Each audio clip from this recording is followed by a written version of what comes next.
Hi mga mi, dahil nga paborito dito ng aking kapitbahay yung ginamos, kaya madaling maubos talaga. Kaya ito na naman, magtatakos na naman tayo. Bali yung isang takal ay 5 pesos siya mga mi.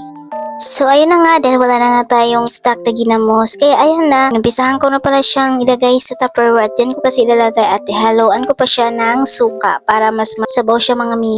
Naalala ko pa nga yung mga bata pa nga kami mga mi, ito talaga ang lagi naming inuulam. Ito talaga, tanghali, umaga at saka hapunan. Siguro, nalalas ko na ngayon kasi sa sobrang dami namin. Akalain mo 10 kami pero it's okay lang. Hindi naman kami nagkakasakit. Kahit ito yung ulam namin, kontento na kami at least may kanin noon. Para lang talaga malagyan yung tiyan namin. At hanggang ngayon, nakasurvive kami. Salamat sa Diyos.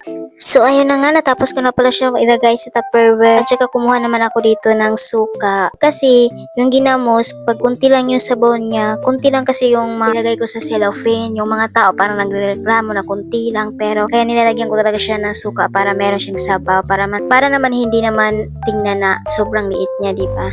Matagal-tagal din hindi ako nakapag-refill nito mga may. Gawa yung asawa ko ay may sakit siya. Meron kasi siyang chicken pox. Siya kasi ang laging bumibili dito doon sa baba.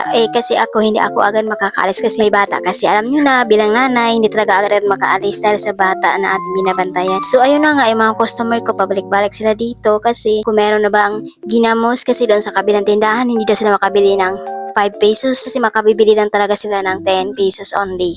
Alam nyo guys, yung 1 kilong ginamos, hindi talaga malaki yung ginansya ko dyan. Minsan nakaginansya ko ng 15 pesos, minsan 20 pesos. Kaya ang ginagamit ko na lang na plastic yung 1/2 and by 10 kasi mas makaginansya talaga ako ng mga 15 pesos kaysa no 2 by 10 plastic. Hindi talaga ako nakaginansya, minsan 5 pesos lang. Naku, ang hirap talaga mag-refill no, tapos kunti lang yung ginansya natin, hindi mababayaran yung pagod natin, o diba?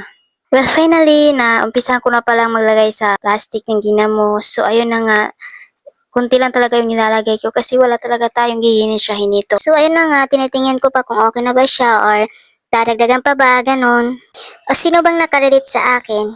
Yung laging inuulam nila nung bata pa sila ay laging ginamos. Siguro talaga yung nakarelate lang sa akin yung sobrang hirap talaga yung dinadaanan. Pero yung nakaluwang-luwang, baka hindi sila papakainin ng kanilang magulang. Pero no choice kami. At least, hindi kami ginugutom ng aming mga magulang at nakakain talaga kami 3 beses isang araw kahit ginamos lang yung inuulam namin.